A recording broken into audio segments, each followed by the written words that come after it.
Hi, I'm Elizabeth Dendecker, and I'm a licensed clinical social worker. And I've previously served as a psychotherapist for the Holistic Health Center in Sheboygan and as an educator for Silver Lake College, Marquette University, and UW Green Bay. I'm part of the spiritual care and bereavement programs at Sharon S. Richardson Community Hospice, and I serve patients and families in all stages of the end of life journey, including after the patient passes as part of our bereavement support program. I'm also honored to provide community education and support programs such as this one, and I'm glad to be able to support families during this incredibly challenging time. I live with my husband and our cat Bellagio, which, yes, is the name of a hotel casino in Las Vegas, but it also means beautiful ease in Italian. I love that concept, and I continue to work to embody that in my own life. And I hope that this presentation helps you to do the same.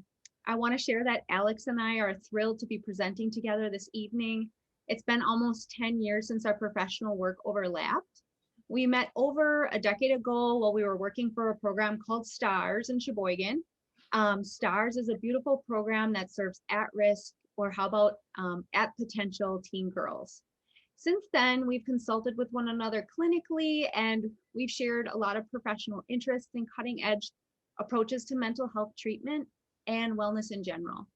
I remember a conversation that we had about incorporating yoga as a therapeutic tool, and Alex said, I just booked a trip to the Bahamas to learn just that.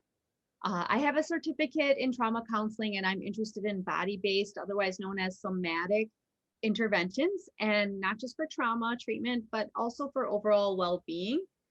And I know that this is also a passion that Alex shares. In addition to all of our other similarities and interests in the field, we recently realized that we're both fangirls of Dr. Rick Hansen, who you'll learn more about in our presentation. I'll let Alex tell you a little bit more about herself. Alex? Thank you. Hi, everyone. Thanks for coming. And thank you, Elizabeth, for inviting me to be part of this event. I'm a licensed professional counselor, LPC for short. I've worked in private practice locally, but currently I'm the director for counseling services at Lakeland University. So I do individual counseling with students, and that keeps me very busy, of course. But I also do campus-wide programming and trainings and presentations. I also do a weekly meditation session on Zoom. And we also have weekly yoga classes, currently just online. I don't teach the yoga classes anymore at Lakeland, but I used to because I am a registered yoga teacher. And I've also done a 500-hour training that Elizabeth mentioned to be a certified life force yoga practitioner. And that integrates yoga practices such as breathing and the physical poses and meditation with mood management. So really bringing the body into therapy. Also, like Elizabeth, I have a certificate in trauma training. And on a personal note, I'm British originally. You might hear a bit of an accent there, but I have lived and worked in several countries over the years, and I've been in America for now over 20 years, so quite a long time. But I've sort of settled down now, but I still do like to travel a lot. But I have a husband and 2 adult daughters in Sheboygan. I also have a cat. I love that Elizabeth's cat, Bellagio. The meaning is beautiful ease, because my cat's name is Yo-Yo, which brings up images of bouncing around. But it kind of fits with what we're doing tonight in a way, because we're talking about, even if we're in a bouncy state of mind or body, our minds are bouncing around, that we can find some techniques that can bring ourselves back towards that sense of beautiful ease. So Elizabeth and I in our professional lives, we need to use these techniques to bring ourselves back to that feeling of ease, using our self-regulation skills that we've learned so that we can show up for the people that we work with in a way that creates an environment of safety and calm. And so that encourages those tough conversations that come up in our lines of work. So we'll be sharing some of those skills with you today as tiny tune-ups, we call them, that can be done in minutes or some of them even in seconds. And if we can sprinkle those throughout our day, that means we learn how to tone and tune our nervous systems. Thanks for that, Alex. So why this topic now? Obviously, this is something that can be helpful at all times, but we're in a particularly difficult period of time with the pandemic and other civil unrest that we've experienced in the past year. Relating to grief, about 60% of people who lost a loved one to COVID-19 are experiencing signs of complicated grief. And that's usually about 20% pre-pandemic and, depending on the situation. And 40% of adults report symptoms of depression or anxiety. And that's up from 10% pre-pandemic. So about 1/3 of these adults report also issues with sleep and AODA. And then for adults 18 to 24, younger adults, they're reporting even higher levels of depression or anxiety at about 56%. And these stats were also all higher for essential workers.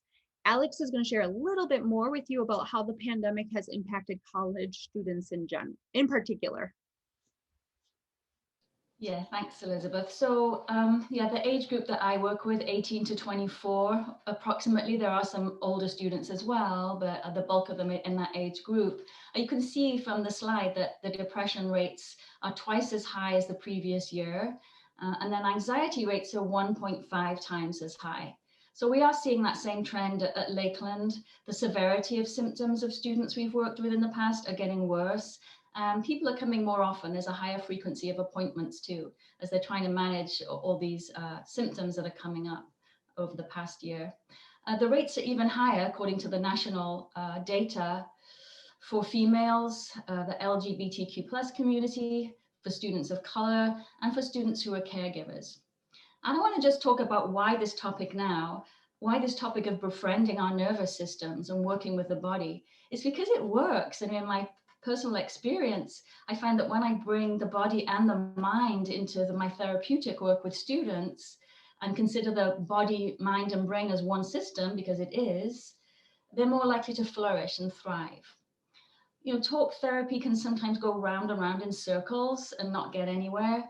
So when I can help students get to know their bodies and their nervous system as well, then they can more easily identify ways that they can get themselves unstuck from some of those survival states or defensive states, such as fear and anger, or those feelings that they sometimes get of feeling just shut off and shut down and disconnected. And that helps them feel more empowered to shift their mood. And then when they shift their mood, they can feel like they're participating in life more rather than just going through the motions. So we're going to do a quick poll here, because I think we all want to do more than just survive and go through the motions. We want to thrive. So while this year has thrown quite a lot of curveballs at us, and we've had our own personal stresses too, I just want to have you think about how you feel right now, today, in this moment. And you might want to come in for a land by doing a tiny tune-up, which is just doing 1 or 2 conscious breaths. And that might mean feeling the air going in through the nostrils on the way in, and then feeling it going through the nostrils on the way out. Or you can try it coming into the chest, feeling the chest expand on the inhale and release. Or you might notice the belly expanding as you inhale, and then notice it when it exhales. So just tuning your attention down to the body, out of the mind and into the body. So that's just a way that you can tune in to think about where you're at today. So I don't know if we have the poll questions from 1 to 5. So take a little look at those and see where you feel closer to. From 1, little to no stress, up to the top one, or the bottom one, which is super stressed, I'm toast. So just take a moment and click on that, and we'll see who's feeling what today. Ooh, I like we can actually see it live. Yeah, that's cool. So it looks like we're getting most people is somewhere in the middle. Yeah. Okay. Ups and downs could be better, but could be worse too. So that could be worse. Well, there's nobody, it seems, right at the top, and there's nobody right at the bottom. And that's significant because it's unrealistic to always feel great, right? And it's also hopefully unrealistic to be staying super stressed all the time. That chronic stress can give us a lot of illnesses. So yeah, so thanks for putting that up, and thanks for sharing how you feel today. We're going to do another tiny tune-up now, just in case you've got a little bit worked up about thinking about your stress level. So this is a really quick one as well that I love, that I do throughout the day. And I just call it face, shoulders, and belly. It's like a mini body scan. And it's just 3 parts of the body. So what you do is you just tune into your face and relax all the muscles in your face. Then you tune into the tops of the shoulders, and we relax the shoulders because we tend to hold a lot of tension there. And then finally, we release the belly. I tend to hold on tight in my belly when I'm tense. So release that. And then let's cycle through it again with just one word for each spot. Face, shoulders, belly. Soften each part. Let's do it one more time. Face, shoulders, belly. Yeah, so thanks for joining in if you did. And we'll go on to the next slide. Thank you.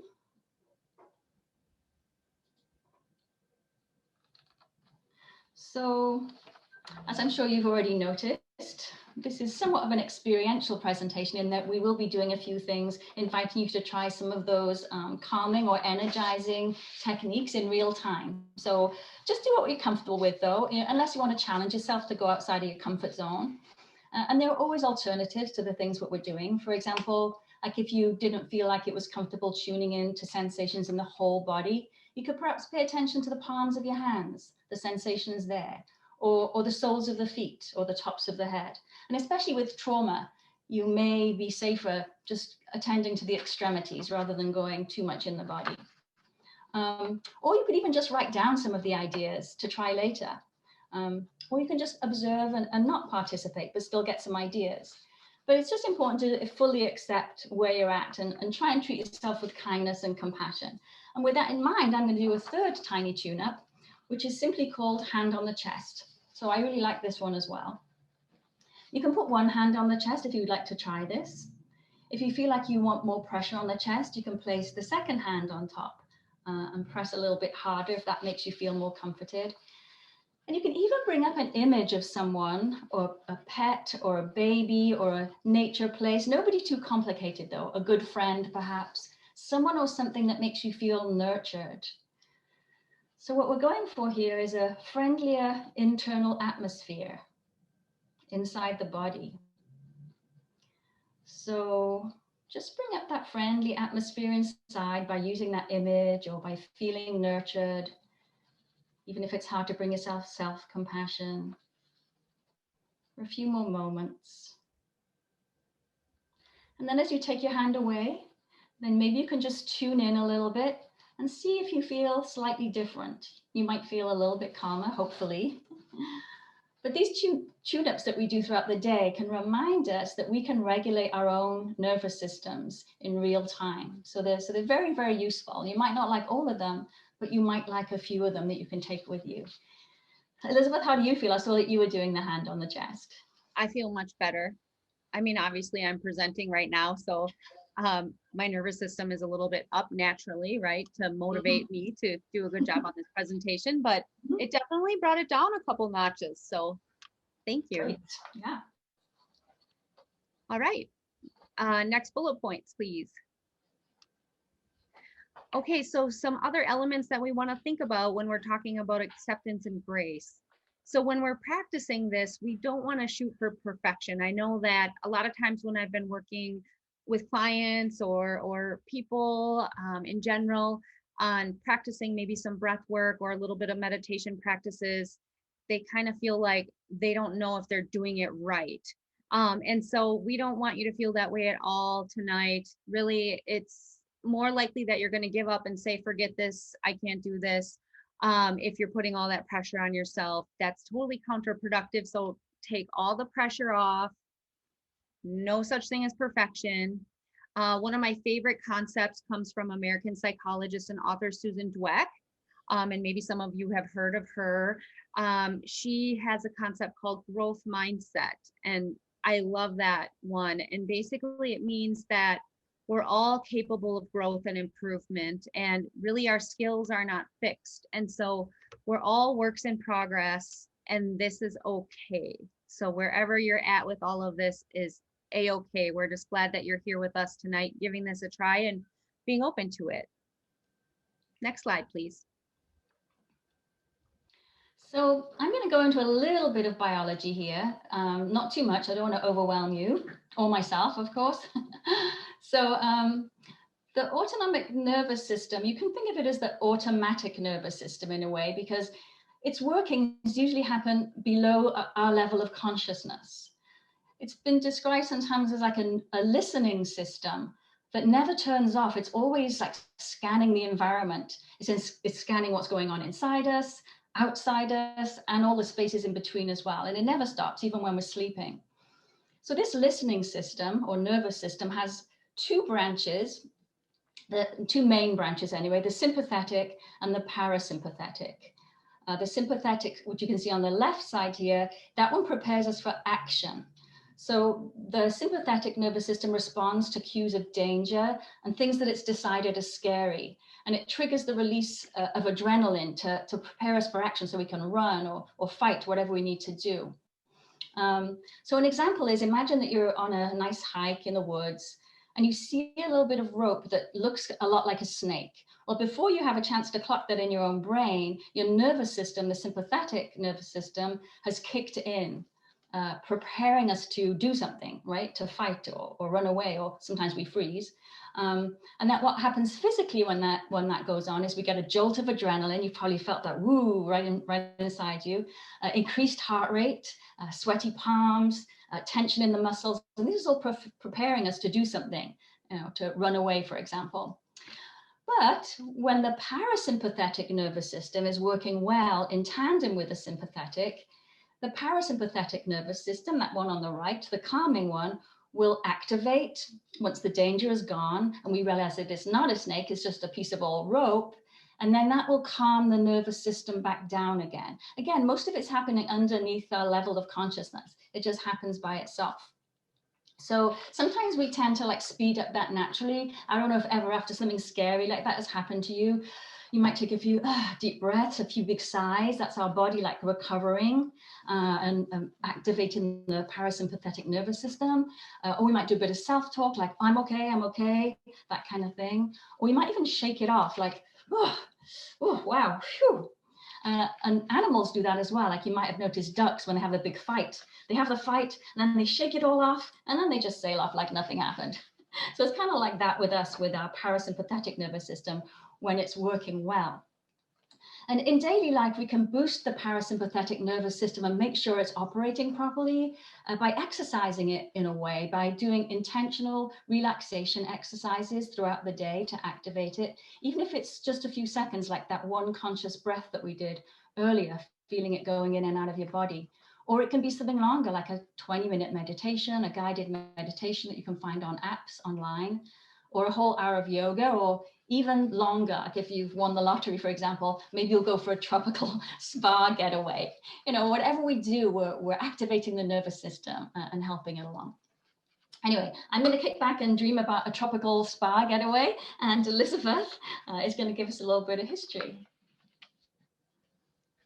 All right, so looking back over a century of mind-body research. So it all began 1920s with Walter Buchanan, and he was an actual medical doctor and professor and chairman of the Department of Physiology at Harvard Medical School. And he basically was the guy who coined the term fight or flight. And I'm sure most of you remember this fight or flight response from your high school psychology class or maybe college psychology course. And so this was the beginning of kind of looking at that mind-body connection. And then in the 1950s, Hans Selye came along, and he was an endocrinologist from Johns Hopkins, and he coined the idea of the stress response. So kind of that whole thing, not just the fight or flight, but what happens afterward. So, we have a stimuli, something comes at us, our body is preparing to deal with that stressor. And so it goes up and then it goes down. And that downside of the curve is sort of the token thing that Hans Selye introduced to us, and that's that relaxation response, right?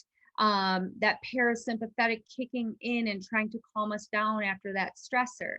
The thing that can happen though is that sometimes when we just have ongoing stressors, chronic stress, we can get stuck in that exhaustion phase at the end of that relaxation response time. So if it doesn't get, if we don't have a time to relax, like maybe going on that spa vacation that you're talking about, Alex, or we don't have to go on a spa vacation, you're not doing any little tiny tune-ups to help sort of give your nervous system a little break, then you can get stuck in that exhaustion phase. So fast forward a little bit, 1960, Dr. Stephen Porges, he started looking at vagal tone, and this is our vagus nerve. And if you can cue that, basically the vagus nerve is considered to be the wanderer nerve, because vagus in Latin means wanderer. And as you can see in the picture there, this beautiful illustration that's from 1543, shows where the nervous system is kind of moving around that particular nerve, the vagus nerve. Okay, it wanders from the brainstem in two directions, all the way down to the stomach, through the lungs, heart, and diaphragm, and then up through the neck, throat, eyes, and ears. So Dr. Porges basically noticed that there's more to our nervous system than just kind of like this on-off switch, this fight, flight, or this rest and digest, and that it's much more nuanced.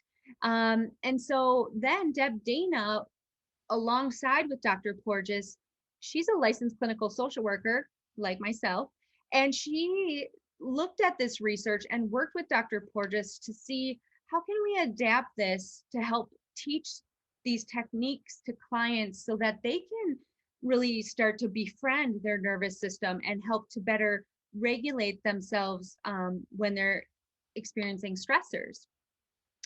And so she basically recently in 2018 released a book, if there's any therapists on with us tonight, The Polyvagal Theory in Therapy, which talks about particular practices that can be used within the therapeutic setting.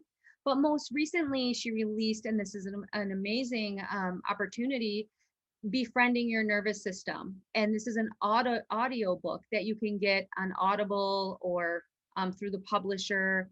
And this is written for lay people. So it's making the nervous system more accessible. And obviously tonight, we're not going to be doing any particular therapy together. We're just offering some techniques that you can use for your everyday kind of stress.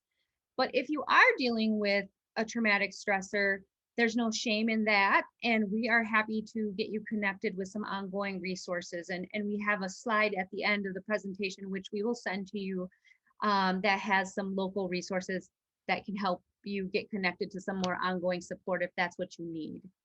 And no shame in that, obviously. Next slide.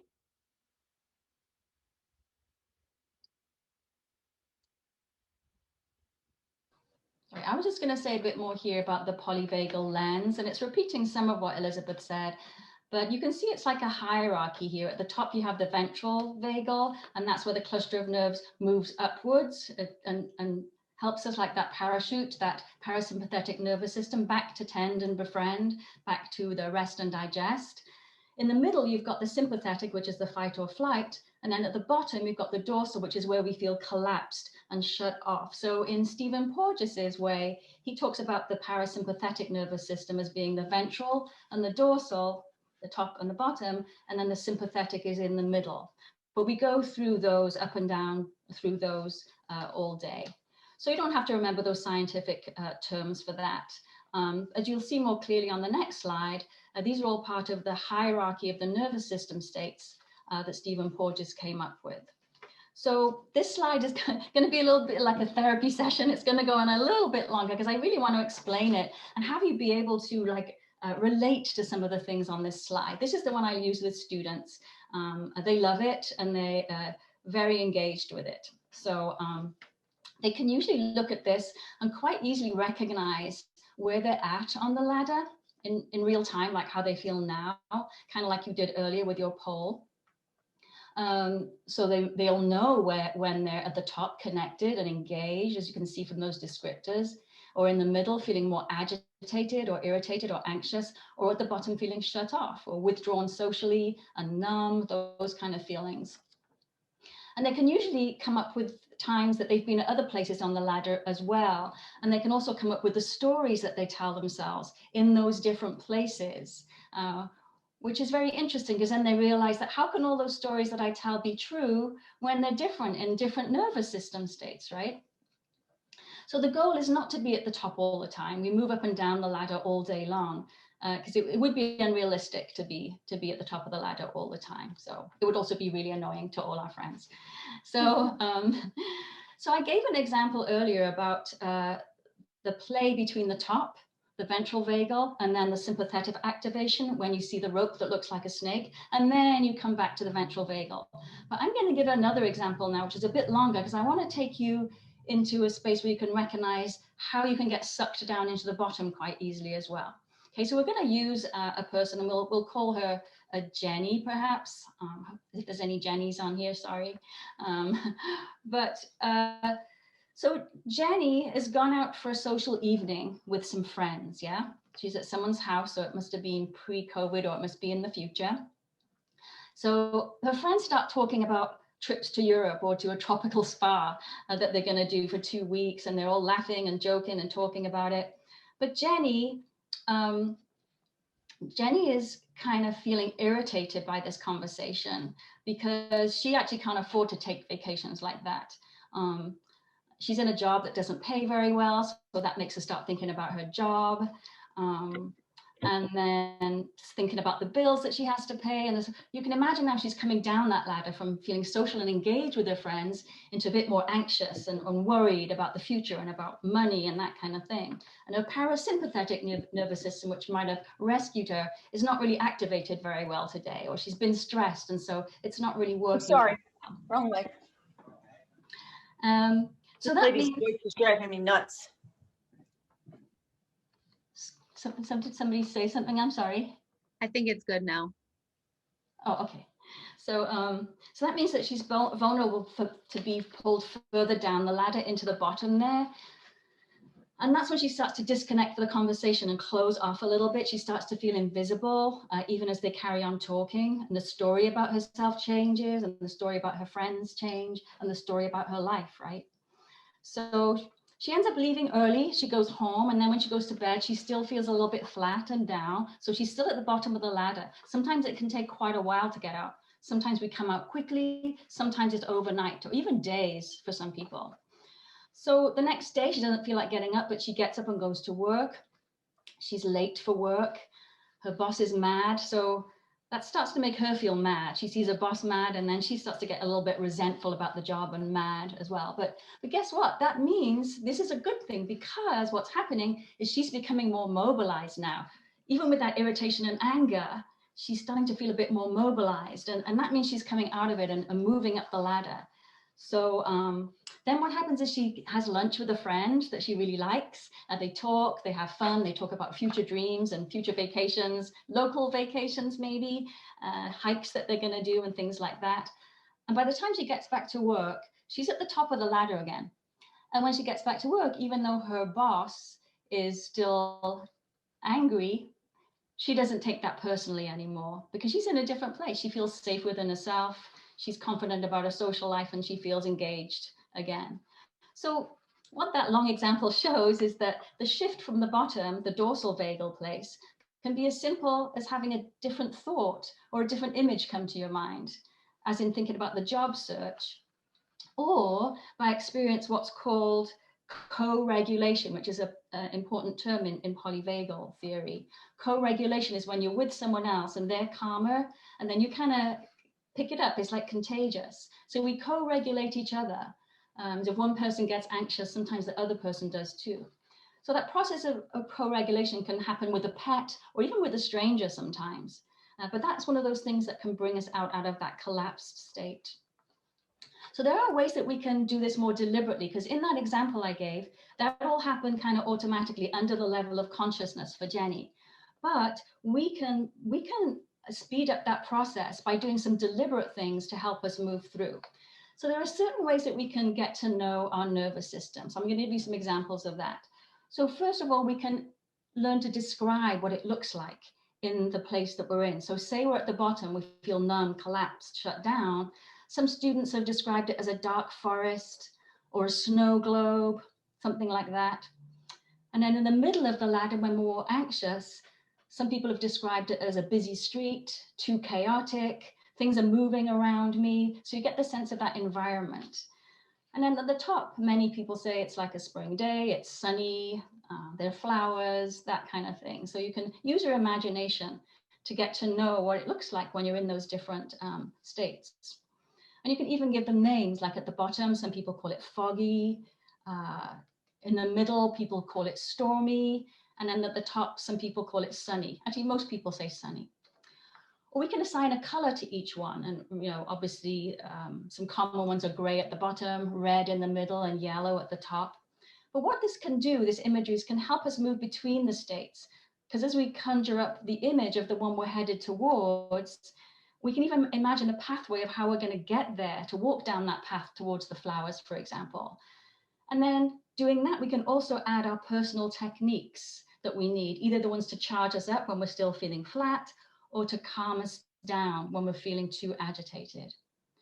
So Elizabeth's going to share another tiny tune up here so we can take a break from me, blah, blah, and this slide. But I hope that helps you to really be able to start mapping yourself, to know where you are, and to think about some ways that you can use your imagination to move yourself up and down the ladder a bit quicker. Thanks, Alex. I know that that ladder has been the most helpful thing for me, and especially thinking about like, what would I name myself when I'm in this phase or that phase? And then I'm really better able to get in tune with when I'm in that phase. And then I'm better able to kind of move myself in the direction that I need to go. It's honestly been one of the most helpful techniques I've learned as a therapist, over the past almost like 15 years working in mental health. So same here. Yeah. So hopefully those of you who are out there are enjoying it as much as we do. So Alex is going to take a little break, but what are you going to do, Alex, while you're taking a break to just kind of recharge a little bit? Well, since I do yoga, sometimes I do a seated mountain pose. And so what that means is I just open my collarbones a little. I let my arms hang down by the side. I might turn my palms towards the front a little bit, which kind of opens my front of my body and allows the breath to go in a little bit more naturally and deeper. And then I try and have a straight spine, nothing strained. And then I might feel the soles of my feet on the ground to feel grounded. And if anyone wants to try this and they don't do yoga, actually, if you lie on the ground on a hard surface and you can bend your knees so it doesn't bother your lower back, that mountain pose will happen naturally. Your collarbones will open, your breathing, you'll be able to tell. Your breathing will go way into the lower belly, and that'll be calming, and that can take 2 minutes. Your nervous system will really come down quite a lot. So I'm going to do seated mountain pose now. All right, you enjoy that. So while she's doing that, we're going to try a little exercise, and it's one of my favorites, and I'll tell you a story behind it. Basically, we're going to do a breathing exercise, right? And sometimes that means like cue the eye rolls because, oh boy, it's this hippy dippy therapist trying to tell me to do some deep breathing. And that's not the case. And really, this is biology. And this is one of my things that I just really think is important for us to realize, that our breath is the most inexpensive way to help regulate our emotions and our nervous system. Using our breath is kind of like a little spa break whenever you need it. Now, we know that there are some people who are struggling maybe with some trauma, or you might have an asthma or something like that. And so breath work is more difficult for you, and we honor that. So as we're doing some of the breath work, if you're not comfortable, you can always just focus on your extremities, like your hands or your feet, and just kind of do a little bit of grounding that way. Or even just feeling yourself, how you're supported by the chair that you're sitting in, or couch that you're laying on or wherever you are. Just try that. And perhaps later after the call, you can maybe try some of this on your own. So why is breathing so important? Breathing actually activates that parasympathetic nervous system. So think about parasympathetic. Alex shared like parachute. That's my favorite way to remember, what does the parasympathetic system do? It creates this parachute and it slows things down. It's putting on the brakes, right? And it's putting on the brakes of our nervous system. And so it's also our vagus nerve, which is helping to relax us. And when we're getting more relaxed, then our mood is better able to become more brightened. So we're going to try one of my favorites. This is a technique that I actually learned from one of my students when I was teaching at Silver Lake College. And this was one of my favorite classes to teach. It was a stress management course. And at the end of the semester, the students had to pick a topic to present on related to stress management. So maybe like a technique like using journaling, or someone did laughter yoga, and that was a lot of fun, or dancing or sports or stretching, whatever, right? Well, this really clever student, she decided she was going to do how to handle stress of public speaking. So when she did her presentation, she shared one particular technique that I just will never forget. And it's very simple. And it's basically inhale flowers, exhale birthday candles. So let's just try that 3 times. The imagery just really helps anchor us in. Inhale flowers, exhale birthday candles. Let's try that again. Inhale.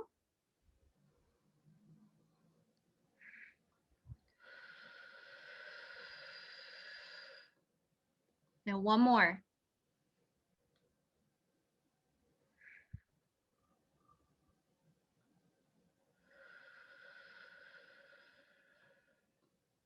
Ah, I might have just needed that for myself right now. So thanks for doing that along with me. And I hope those of you at home who've tried it, I hope that you're enjoying it and that you can remember that. I think the powerful thing about this one is, flowers, birthday candles, or if you don't want to do birthday candles because that's too loaded, because it makes you think of how old you are, then just think flowers, candle, okay?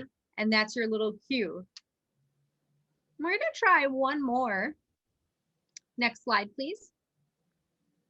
And this is also one of my favorites. And I know that some of you out there have probably already experienced this, but just in case there are newbies on our webinar tonight, I just want to introduce this core mindfulness skill of using 5 senses to sort of ground and calm. And what I really like about this one is that this one is basically a way to kind of get out of our head and into our body. That's what we're really talking a lot about today, is these somatic body-based practices. So I'm going to guide you, and what we're going to do is we're going to go through our 5 senses, and we're just going to notice things in our environment that maybe you weren't tuning into before. I'll never forget the first time I did this in my graduate during my graduate studies. And the professor came in and we learned a little bit of material, and then he did this 5 senses exercise, and I just felt like, oh wow, I was ready to go for like a whole nother hour. So it can be restorative, and it can kind of help optimize your attention and just kind of get you grounded and ready for a little bit more. And so since we have 20 more minutes together, this will be a nice one to power us up, to get us through. So I'll guide you, and I just want you to take one grounding breath.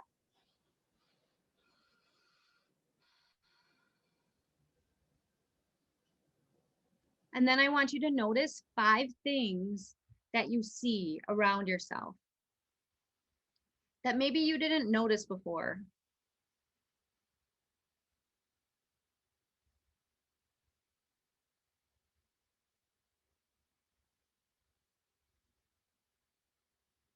And then try to hear 4 things.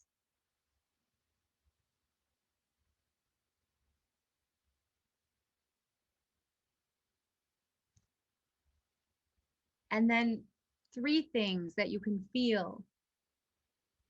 Perhaps you're self-seated on your chair.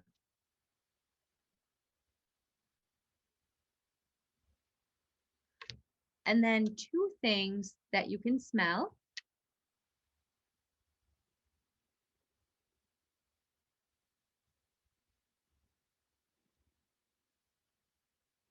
And then finally, 1 thing that you can taste.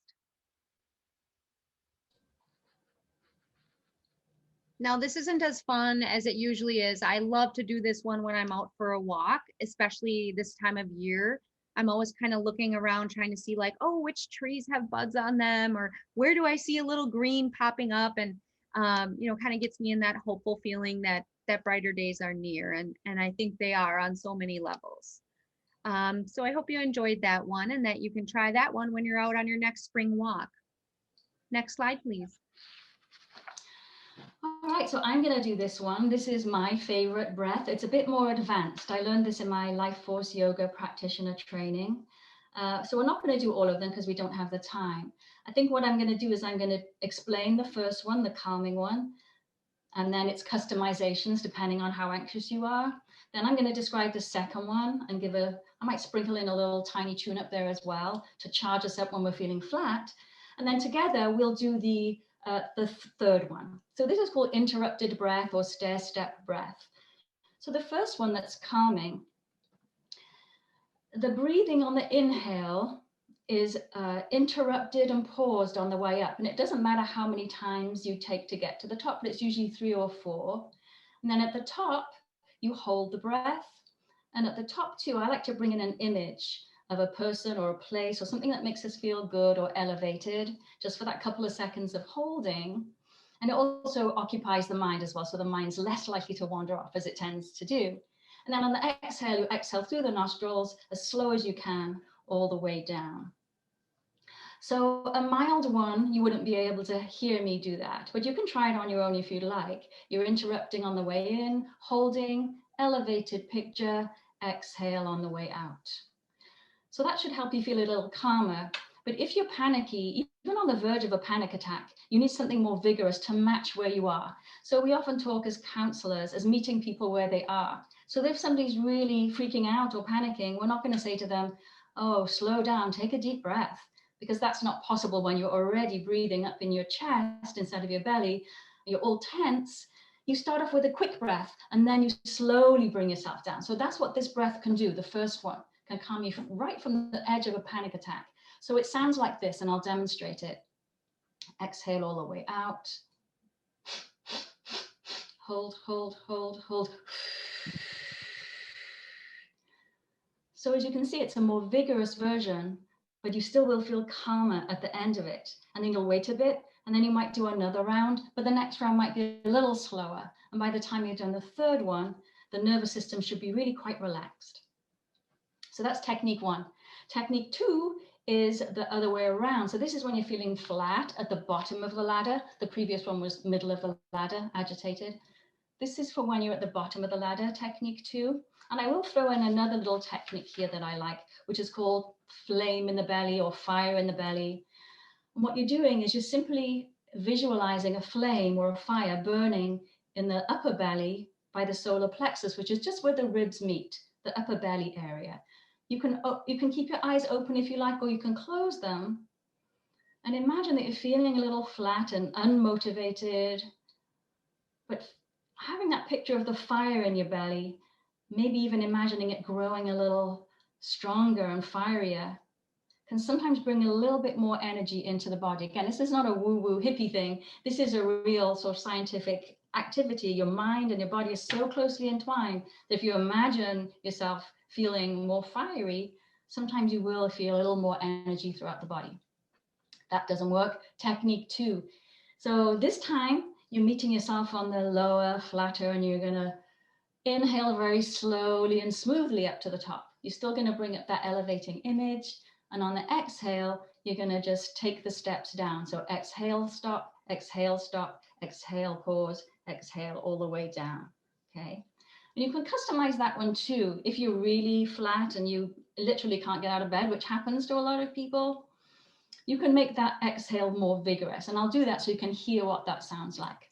So empty the lungs, get comfortable. Inhale very slowly through the nose. Hold at the top. And then you can do that pumping kind of activity on the way out. And that really does cause a little fire to flow in the body. So the third one, we can do that together because it's a little milder. I don't want to overcalm you or jazz you up too much. So let's stick with the balancing one, or when you don't know quite how you feel, but you still want to do a controlled breath. It's interrupting the breath on the way in and the way out. So let's do it together. Take a nice deep breath in and then exhale all the air out. And then as you inhale, you're going to pause. Inhale, inhale, inhale to the top. Hold. Picture that elevates you. Relax the shoulders a little. And then whenever your body's ready, exhale. Step, step, step all the way down. And then when you're done, just going to breathe normally. And just tune into the body and the mind. And just notice if you feel different. You may or may not, but just notice that. I think with this kind of breath, once you've got the process and the protocol of it, and you've done it a few times, it'll start taking effect more down the line when you've practiced it a few times. So I highly recommend this one because it's so customizable to what you need. And again, my students love it. It's their favorite. Stair-Step is their favorite breath. So yeah. So moving on to the next slide. All right, moving into some more of our favorites, especially mine. We're going to talk about taking in the good. And so particularly starting out with Deb Dana's Glimmers. And this is really about rewiring your nervous system. Okay. And we're kind of rewiring it for more calm energy versus frenzied energy.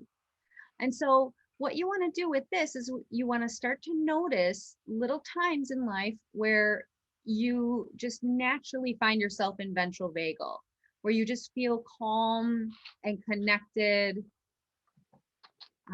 maybe a little bit of energy. And so for myself, I think about sometimes if I can catch a sunset or a sunrise, being up north and looking at the stars, it's just like this elevating, like awe experience, or something as simple as being at home with my cat and Bellagio and petting him at the end of the long day, and he starts purring and I start realizing, oh yeah, cozy energy, and it gets me into that connected ventral vagal. So those are basically examples of Deb Dana's Glimmers. It's just noticing when you're naturally finding yourself in that ventral vagal state, that top of the ladder, calm, collected, grounded, and engaged, right? But we can take this to the next level with Dr. Rick Hanson's Heal, and Alex is going to share that one. Yeah, so Rick Hanson, as you know, as we mentioned earlier, we both really like him. I was going to say a bit more about him, but we don't have too much time, so I want to keep it moving here. So Rick Hanson came up with Heal, which is boosting that ventral vagal state, that top of the ladder state. And the reason he brought these kind of practices up is because he says that we need to counteract the negativity bias. If you've taken any psychology class, Psychology 101, we have a negativity bias to protect us against danger, against those snakes that we find in the wood. So it's like we almost have a Velcro for negative experiences so that we can notice them and not get hijacked by them. But with the positive experiences, that's more like Teflon. It kind of floats off because our brain doesn't need them to keep us safe. And therefore, we tend to not notice those so much. So a lot of Rick Hanson's work is about enhancing those states and keeping them around a bit longer. And Heal is one of those. We're not going to do the L, the last one, because that takes a little more work of identifying negative stuff that you're linking positive and negative. But we will do the first three. So it's having a positive experience. And so that might be bringing up that image that makes you feel good again. And then to enrich it means that you're going to boost it by enhancing the memory. Either the colors become sharper or you see a face more clearly, details more clearly. That's enriching it and enhancing it. And then to absorb it, you imagine having it in your body, having a sensation of it in your body, and then you imagine it flowing throughout the whole body. So what you're doing is you're keeping it around longer as you can, and it takes a bit of practice. At first, you may only be able to keep it around for 3 seconds, but Rick Hansen says that if you keep those feelings around for 12 seconds or longer, that's when the brain pathways start to change towards the positive. So I think this is exciting that we're not just doing these practices to help us feel better, we're doing it to literally change our brain. So I practice this one as often as I can. And I want to change my brain. And I hope that you guys can try, you all can try that too. Yeah, I mean, it's just amazing how flexible and resilient our brains and our nervous systems are. And it's just great to know that there's simple techniques like these that can help us kind of recover and repair that a little bit. Next slide, please. And pull those all up. So these are just a few examples of some times where you might be able to get into one of Deb Dana's glimmer moments. So maybe it's while you're reading, cuddled up on a couch, or you're having a delicious chai latte, or you're taking in a beautiful landscape, or I know me, myself, even just going down by the lake and just taking that in. So insert your favorite thing there and just really start to flex that ventral vagal muscle and start really taking those moments in, as Alex had explained. We'll also be emailing you a handout of self-care. It's a self-care self-check. There's more ideas on there. And so you'll see that coming after our presentation. Next slide. So this is not a mistake. We are back at the ladder. So as we come towards the end of our presentation, I want you to see if you can map yourself on the ladder, see where you are now. For me, I started off kind of in the middle and I'm moving up towards the top now as I feel more relaxed. But see if you can recognize where you are at now on that ladder. Because if you can learn to map yourself and your nervous system, that means you can track yourself as you move up and down the ladder. And if you can track yourself, then you can use the right tools that you need to tune and tone your nervous system and return yourself more quickly to safety and connection at the top. So as Deb Dana put it, she has the 4 R's, and that's to recognize our nervous system state, to respect it, not judgmental, it's just where we are. We all go into protection states sometimes. And then to regulate it, that's the self-regulation, to jazz it up or calm it down, whatever we need. And then finally to re-story, so that we tell a different story out of each state. So that's the 4 R's that Deb Dana says that we're doing when we're practicing this kind of therapy, but it's not only in therapy, in our daily lives as well. We recognize, respect, regulate, and re-story. Yeah, I mean, it's really part of emotional intelligence and something that we use all the time. Yeah. Next slide. And then our tiny tune-ups. We actually were able to do 9 tiny tune-ups today. So hopefully you took a little bit of a note, but we'll also send you this slide as a reminder of the different exercises and practices we exposed you to throughout the course of the presentation. Next slide. So this is just a nice slide that we found full of words that could describe that place of safety and connection at the top of the ladder. Deb Dana says that polyvagal theory is the science of safety. It's the science of feeling safe enough to fall in love with life and take the risks of living. And I love how she puts that. And she also says that learning about your nervous system, it does take away some of the mystery, but it doesn't take away any of the magic. In fact, it makes more room for more magic to flow through our lives. So if we were talking in scientific terms, and Elizabeth and I are nervous system geeks, so we do between each other, we would say we wish you more time in the ventral vagal state. But what that really means is that we wish you a bit less mystery and a bit more magic.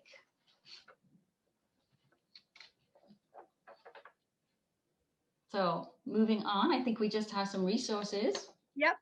So we will also send this to you, a few books, websites, and talks that you can check out if this was interesting for some further study and inquiry for yourselves. Next slide. Also, we'll send you a list of helpful mental health supportive resources in the area. And also, don't hesitate to reach out to us at Sharon Richardson Community Hospice. We have a whole team of social workers and grief support bereavement specialists that can point you in the right direction. Next slide. And these are our sources. Next slide. And our final slide. So thank you so much for taking time out this evening. We know that most of you have busy schedules and it's hard to sometimes fit in an hour in your evening, but we hope that we've shared some ideas and some techniques that will help bring a little bit more calm into your lives, a little bit more groundedness, a little more connection, especially considering we have upcoming another one of our talks in our series, the Inspiring the Conversation series, where Patty Webster is going to be talking about what matters most to us, because basically having these kinds of tough conversations mean that we care. And some of the skills that we use tonight are helpful in having some of these tough conversations. I think Brian just put the link to that in the chat. So please don't hesitate to register for that. We'd love to have you. And so you can kind of take what we shared tonight and carry it over into our second part. We do have time for maybe just a couple questions. Sorry, we ran a little bit longer than we had hoped. Sure. And so if there's any questions, please feel free. Thanks, Esmeralda. Yeah, thanks everyone for coming. It was really fun sharing this information with you. I hope that you learned a little bit and maybe go away with a few tips and a few techniques that you like. It's always good to refresh on this stuff. Mm-hmm. Any questions? We'll be happy to take one quick. Hi, can you hear me? Yeah. Well, I really enjoyed the presentation, so thank you for sharing all that. I'm a very transparent person, so I will share that I have anxiety and I have migraines. And I've recently been hearing more and more how involved the vagus nerve is in migraines. And so I'm definitely planning to read Deb Dana and you know, the other books that you shared. So I guess I'm just kind of wondering generically, like, is there talk in those books of like the physical toning of this nerve, like in terms of migraine prevention? You know, that's more of a physiological response than an emotional response, or do you think that's kind of a different, little bit of a different avenue? I'm just learning all the time how this vagus nerve is like so the main event. Yeah, and I haven't read very much about specific conditions and using the vagus nerve, but I think you can Google ways to use vagus nerve exercises. And I have seen people moving their head in a certain way, because remember that the vagus nerve starts at the base of the skull here. So I know a couple of people that do use that to nodding their head and moving their head in certain ways to activate the vagus nerve. So there are some ways you can do that. So I'm not sure if it's in the Deb Dana books or Stephen Porter's books, but definitely you can look online and find some exercises that will stimulate that vagus nerve. And doing any of those things we've done today will stimulate that nerve as well, especially, but anything that has some movement involved in it is more likely then to switch on that vagus nerve activity. Yeah, and maybe even Googling if there's any physical therapists or chiropractors who are taking this vagus nerve work and integrating it into their practices. That might be a good fit. Or maybe they have a book out there or some videos. I know that a lot of physical therapists have videos on YouTube, but I didn't see so much about, you know, how to manipulate like the actual physiology. Mm-hmm. Yeah. Great. Yeah, it still seems really relevant and powerful. So I'm glad you talked about that so much. Well, thanks for your question. Thank you, and sorry about the migraines. They're the worst. Yeah, that's hard. Thank you. All right.